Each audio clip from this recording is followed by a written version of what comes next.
Hello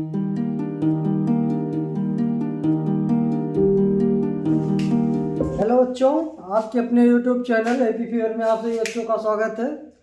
आज हम लोग बच्चों पढ़ेंगे क्लास 10 साइंस का थर्ड चैप्टर केमिस्ट्री, धातु और अधातु, मेटल एंड नॉन मेटल।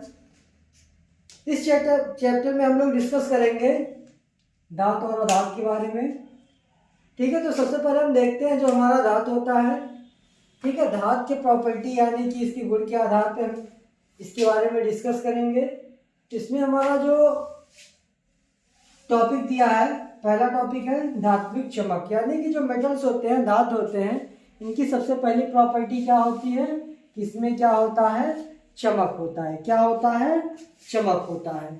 यानी कि जो धातु होते हैं वो क्या होते हैं, चमकदार होते हैं। क्या होते हैं? चमकदार होते हैं। ठीक है, दूसरा जो इसमें टॉपिक दिया गया है आघात वर्धता। क्या दिया गया है? आघात वर्धता।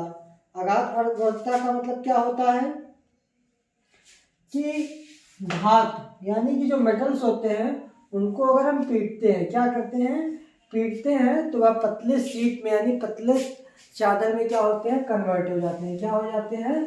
पतले शीट के परत में क्या होते हैं, कन्वर्ट हो जाते हैं। तो वह प्रॉपर्टी उसकी क्या कहलाती है?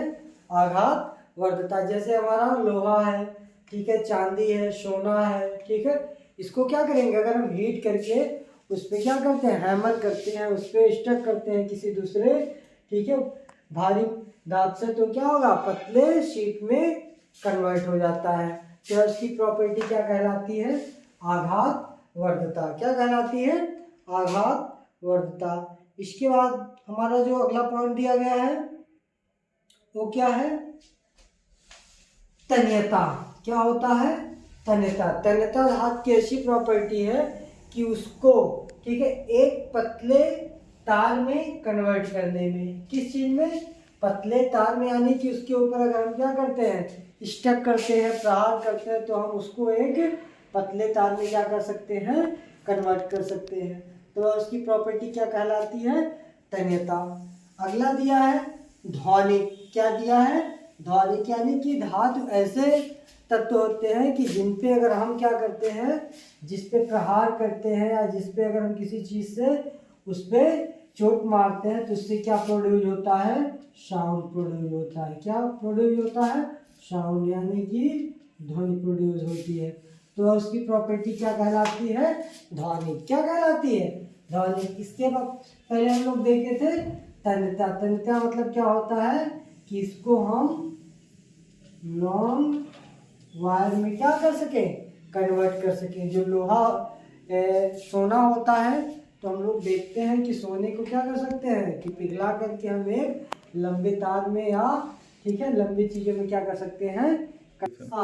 तो इसमें हम लोग देखे थे कि धातु और धातु। इसके पहले हम देखे कि तन्यता क्या होती है, आघात वर्धता क्या होती है, धात्विक चमक क्या होता है, ध्वनिक क्या होता है। तो इसके बेसिस पे हम मेटल नॉन मेटल यानी कि धातु तथा अधातु में क्या कर सकते हैं, डिस्टिंग्विश कर सकते हैं, अंतर स्पष्ट कर सकते हैं।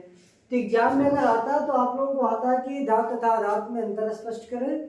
तो इस चीज के लिए आप लोगों को ज्यादा कुछ नहीं करना है। ऑन दी बेसिस ऑफ या तन्यता के आधार पे, तो जो तन्यता होती है यानी कि इसको एक पतले तार में कन्वर्ट करने की जो क्षमता होती है वह मेटल में पाई जाती है तथा नॉन मेटल में नहीं पाई जाती, यानी कि धातु में उपस्थित होती है, धातु में नहीं पाई जाती है। इसके बाद दिया है आघात वर्धता। आघात वर्धता क्या होती है कि किसी भी धातु पे अगर उस पर हम चोट मारते हैं तो वह पतले शीट में कन्वर्ट हो जाता है, यानी कि पतले चादर में कन्वर्ट हो जाता है। तो वह प्रॉपर्टी किसमें पाई जाती है? मेटल में पाई जाती है, नॉन मेटल में नहीं पाई जाती है। अगला दिया गया है धात्विक चमक, यानी कि ऐसे सबस्टेंस, ऐसे पदार्थ जिसमें क्या होता है, चमक होता है।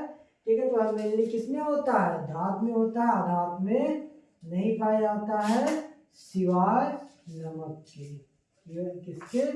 सिवाय नमक के। तो हमारा क्या हो जाता है? एक्सेप्शन हो जाता है, यानी अपवाद हर एक जगह होता है।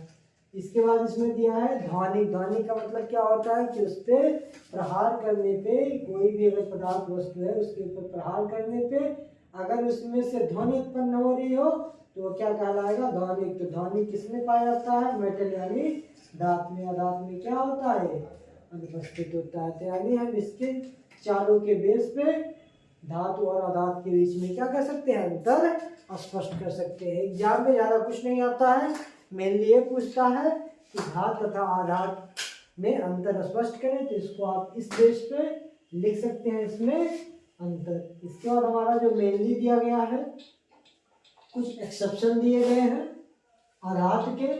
तो एग्जाम में पूछ सकता है कि आधात के कौन कौन से अपवाद हैं, ठीक है, किन्हीं दो अपवादों का वर्णन करें। क्या करें, किन्हीं दो अपवादों का वर्णन करें। तो पहला इसमें दिया गया है, किताब में है कि सभी धातु जो होते हैं वह जनरली ठोस और गैस होते हैं, सिवाय, ठीक है, सिवाय एक को छोड़ करके। वो तुम्हारा कौन सा होता है, ब्रोमीन। क्या होता है, ब्रोमीन। क्या होता है, ब्रोमीन। ब्रोमीन एक ऐसा तत्व, ठीक है, तत्व है जो क्या, ठीक है, पाया जाता है, ठीक है, लिक्विड में, ठीक, यानी कि मरकरी। ठीक है, मरकरी कहाँ पाया जाता है, किस चीज में यूज होता है, जो हमारा थर्मामीटर होता है उसमें क्या भरा जाता है, मरकरी भरा जाता है। क्या भरा जाता है उसमें, वो मरकरी, जिसको क्या बोलते हैं, पारा। क्या बोलते हैं, पारा। यानी जितने भी हमारे नॉन मेटल हमारे धातु होते हैं वो जनरली क्या होते हैं, सॉलिड होते हैं, यानी ठोस होते हैं और गैसीय अवस्था में होते हैं, ओनली मरकरी को छोड़ करके। तो हमारे पहला क्या हो गया, एक्सेप्शन हो गया।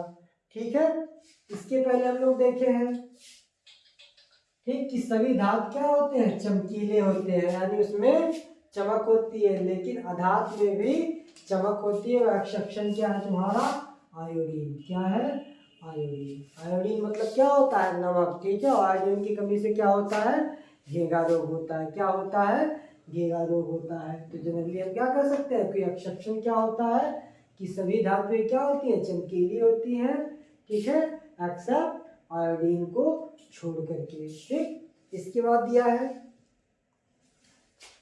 जो इसका प्रॉपर्टी कुछ है, एक होता है अपरूपक। क्या होता है, अपरूपक।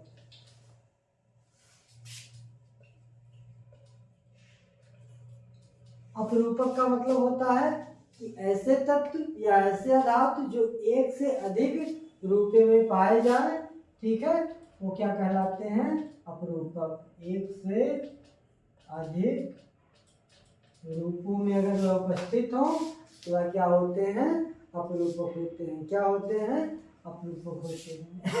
और जो हमारा कार्बन होता है, क्या होता है, कार्बन, वो हमारा क्या है, अपरूपक है। क्या है, अपरूपक है।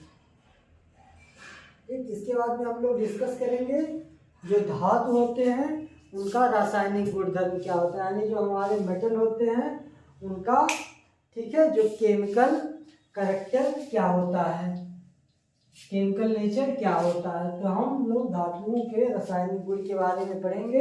अब यहाँ से हमारा मेन स्टार्ट होता है कि जो हमारे धातु होते हैं इनका रासायनिक जो गुण होता है, यहाँ से एग्जाम में क्वेश्चन पूछता है। ठीक है, यहाँ हम लोग इसको अच्छे से देखेंगे, डिस्कस करेंगे।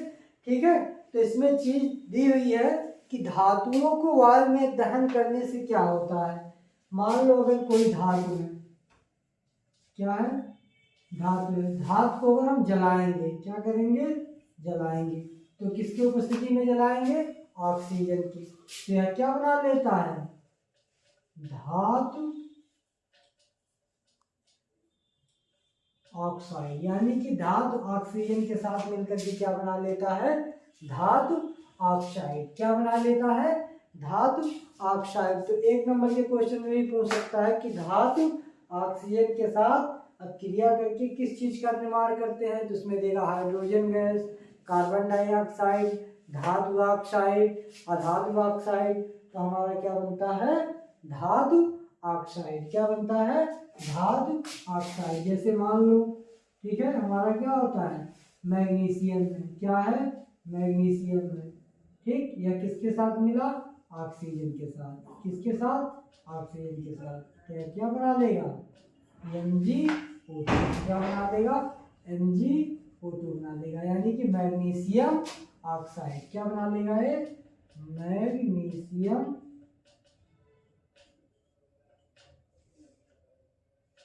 ऑक्साइड बना लेगा।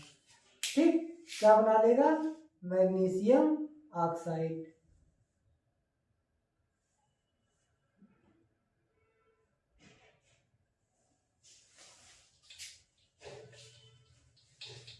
इसके बाद हम लोग देखते हैं कि जो हमारा यह धातु ऑक्साइड है या जो धातु है वह जल के साथ अब क्रिया करता है तो क्या होता है। यानी कि अगर हमारा धातु है, क्या है? धातु है, यह जल के साथ अब क्रिया करता है तो क्या होता है। तो इसमें क्या बनाता है? सेम धातु ऑक्साइड बनाएगा। इसमें सबसे मेन चीज होता है कि इसमें से कौन सी गैस निकलती है? हाइड्रोजन गैस निकलती है। कौन सी गैस निकलती है? हाइड्रोजन गैस निकलती है। तो एग्जाम में 1 नंबर में पूछता है कि धातु के क्रिया जल के साथ करवाने पे कौन सी गैस निर्मुक्त होती है, कौन सी गैस निकलती है। तो ऑप्शन में दे सकता है hydrogen gas, carbon dioxide gas, oxygen, carbon monoxide. तो अगर आप ये चीज पढ़े रहेंगे तो तुरंत टिक लगा देंगे कौन सी गैस निकलती है? हाइड्रोजन गैस निकलती है। जब चीजें नहीं पढ़े रहेंगे, नहीं समझे रहेंगे तो इस चीज को आप नहीं कर सकते हैं। तो इसको हम रासायनिक अभिक्रिया द्वारा देखते हैं। जैसे है हमारा Mg+H2O। ठीक, तो क्या बन जाएगा? MgO+, ठीक है, H2 गैस यहाँ से क्या हो जाएगी? निकल जाएगी। ठीक,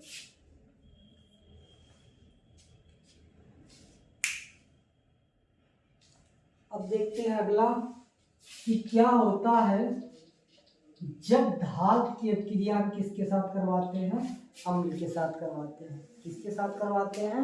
अम्ल के साथ करवाते हैं। यानी धातु अगर है और उसकी क्रिया हम किसके साथ करवा रहे हैं? अम्ल के साथ। किसके साथ करवा रहे हैं? अम्ल के साथ।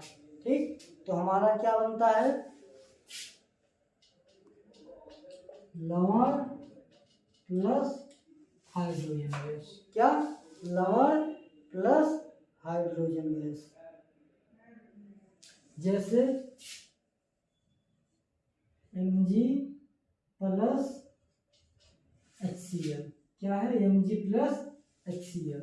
यहाँ एक दो मॉलिक्यूल ले लेंगे। हमारा HCl क्या है? हाइड्रोक्लोरिक अम्ल। और मैग्नीशियम क्या है? हमारा धातु है। तो हमारा बन जाएगा MgCl। यानी जहाँ पे क्लोरीन, ठीक है, या सोडियम उपस्थित तो हमारा क्या हो जाएगा? साल्ट यानी लवण।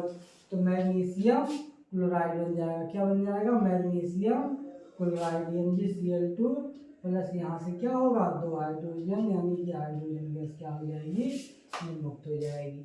तो एग्जाम में पूछ सकता है कि क्या होगा ये जो धातु की क्रिया अम्ल के साथ करवाते हैं। तो इसमें क्या होगा? अगर हम धातु की क्रिया अम्ल के साथ करवाते हैं तो क्या बनता है? लवण बनता है। इसके साथ साथ कौन सी गैस निकलती है? हाइड्रोजन गैस निकलती है। कौन सी गैस निकलती है? हाइड्रोजन गैस निकलती है। इसके बाद हम लोग देखेंगे, ठीक है, सक्रियता श्रेणी क्या होती है। क्या चीज? सक्रियता श्रेणी क्या होती है। ठीक है, तो इसमें हम लोग देखते हैं